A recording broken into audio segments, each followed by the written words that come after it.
I don't have a job and only finished middle school, I told the panelists firmly. I won't let this older woman leech off me anymore. Pack your things and leave. We've been married a long time, so you should be grateful. So, you want a divorce? He asked in a high-pitched voice before storming off. Don't bother coming back. You're too dense to understand. Are you going to divorce me and marry my sister? We stared at each other in surprise. My name is Jane. I live with my husband Tim, who is 5 years younger than me. I'm in my late 50s. My younger sister introduced us, and we have 2 children who are now grown and have families of their own. At my age, I often reflect on my life. I've had many experiences, and while I'm thankful for my children, I'm not happy with my husband. He mocks my education, having only completed middle school. You wouldn't understand. Having only finished middle school, he always says during arguments. My husband is right. I only graduated from junior high school. I wanted to go to high school, but we were too poor back then. The internet wasn't common and our world was small. So I listened to my parents, graduated from junior high, and got a job. My younger sister, 5 years younger, went to college. I worked hard to support her through college because I didn't want her to struggle like I did. She excelled and went to a top university where my husband was also a student. He's proud of his education and often uses it in arguments. When we first met, he didn't show this side. I was very happy when we got married and had our first daughter. But over time, my happiness faded. Back then, many women quit their jobs after marriage, but he insisted I keep working full-time while managing the house and raising our child. When our first son was born, he quit his job, expecting me to handle all the household chores and child care alone. I hoped he would support us financially, but he didn't. After 6 months of him being unemployed, I finally said, "It's time for you to find a job." "Who do you think you're talking to?" he replied. "You're the only one here. It's been 6 months. Are you going to stay unemployed? You think you can order me around? Not happening. Unlike you, who only finished junior high school, I'm more accomplished." "Good for you. So when are you planning to achieve your goals?" "If I want a job, I'll find one. And you don't get to decide what job I take. I have that choice." "All right then, go ahead and choose." "I can't. There's no job that interests me. He might have graduated from a top university and be good at studying, but he can't support our family. Without action, his fancy degree means nothing. Then at least contribute something to the family." "What kind of fool are you? It's absurd for me to do everything, isn't it? You're the one who had our children. You should appreciate that." I've stayed with this man for years because of our circumstances. In our generation, divorcing can lead to gossip and criticism, not just for the mother, but also for the children. I want to avoid that, but now that our kids are grown up, I think it might be time to end things with him. I'm nearing retirement age. Is it wise to consider divorce now? Just thinking about it makes my future seem brighter. Lately, I've been studying for my high school equivalency exam. With the kids grown, I have more time to focus on studying. I recently passed the exam, but I haven't told my husband. I know he would make fun of me if he knew. The other day, I got an acceptance letter. Soon after, my sister called me. "Hey, are you home?" "I'm on my way." "What's up?" "I'll explain when I get there." "All right, I'll be at the station. Unlock the door in 10 minutes. "Okay, see you soon." She hung up abruptly. 10 minutes later, my sister arrived. "What's wrong?" "How's your husband?" "We got divorced." "What? When did you get divorced?" "Oh, about 6 months ago." "I had no idea." "I didn't tell you. By the way, do you have a spare room at your place?" "No, we don't." "Yes, you do. The kids are all grown up now." "Well, we kept their rooms just in case they visit." "So the guest room is free?" "Yeah, it is." "I'll stay there then." "Okay. I'm moving in today." "Wait, isn't this sudden?" "No, it's fine. Tim said it's okay." "Yeah, I told her she could come if she needed help," my husband added, returning from the convenience store. "Why decide that without discussing it with me? It's not right. Your sister needs help, Anju. That's why people like you who only finished middle school are clueless." "Exactly, she never helps anyone," Judy chimed in, siding with him against me.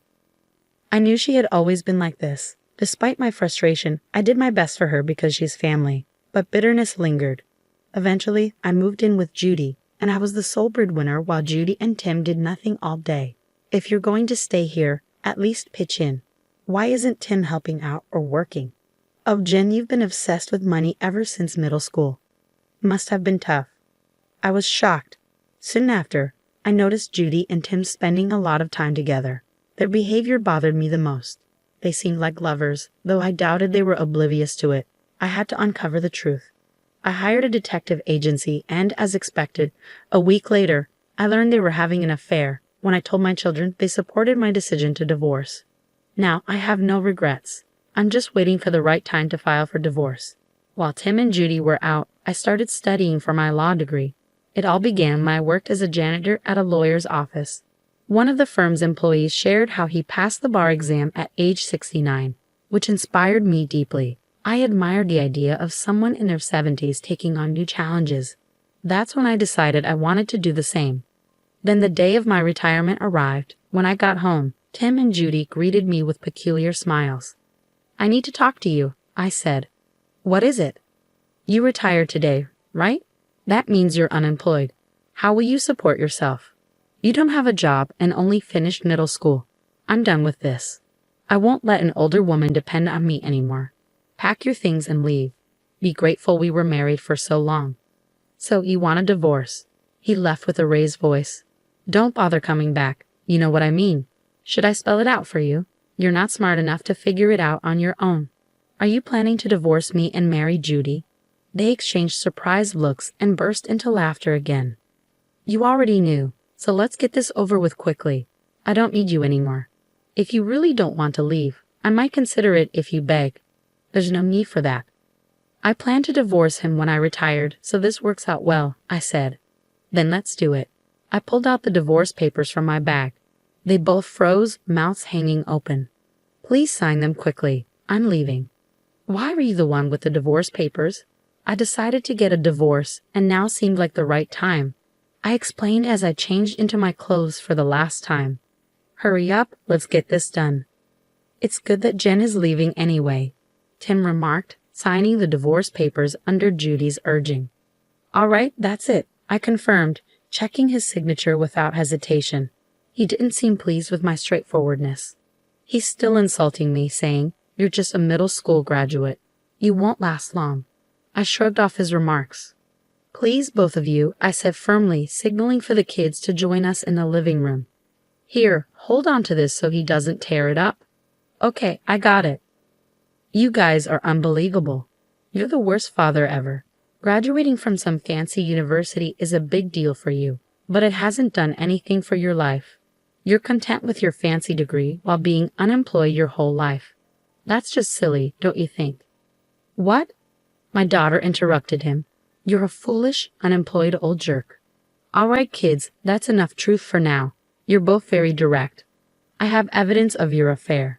Time to face the consequences, as the law might say." Well then, I left the house with my children once they had nothing left to say. They owed me 1,000,000 apologies. That's the price they paid for not working. Perhaps they borrowed money from a risky lender who lends to people without jobs or credit checks. I filed for divorce and finally became free. Now I can focus on my studies. I worked part-time as a cleaner and studied hard. Eventually, I got accepted into the law school of my dreams. After 4 years of studying, I graduated and passed the bar exam. Finally, I became the lawyer I always wanted to be. My children and their families threw me a little party. Life feels wonderful. But you know what? They were looking for me. How would I know? My ex-husband arrived at my new home careful. "Your sister Judy doesn't work at all. We're broke." I tried to see the kids, but they won't talk to me. "Of course not, you fool. What did you expect? I told you I'd amount to something. All you had was a fancy college degree. It means nothing now. Don't belittle me. You're just trying to justify yourself. You never even finished middle school, for goodness sake." "Well, actually, I just passed the bar exam. Anyway, I'd be lowering myself to your level if I bragged about my education now. It's funny that you're now asking for money from someone you used to mock." "Why do you live in such a nice place?" "Because of my job." "You work?" "Yeah, I do. I used to clean at a law firm." "You're a cleaner?" "Yeah, I am. I clean my own office." "Your office? What? What's the problem?" I kept the chain on the door and opened it. "Here." I showed my ex-husband my lawyer's badge. He froze. "You know, If you keep bothering me like this, I'll fight you in court. You can't keep intruding into my life. I said that and closed the door firmly. After that, my ex-husband never bothered me again. Judy tried once, but I told her the same thing, and she stopped coming around too. Those two, relying only on their education, will likely continue to struggle without putting in any effort. That's their path now. If you keep pushing forward in life, anything is possible. Jen is a hardworking person deserving of respect. That's why her children fully support her. I wish Jen a fulfilling life. Thank you for watching until the end. Please subscribe to our channel if you enjoyed it. See you in the next video.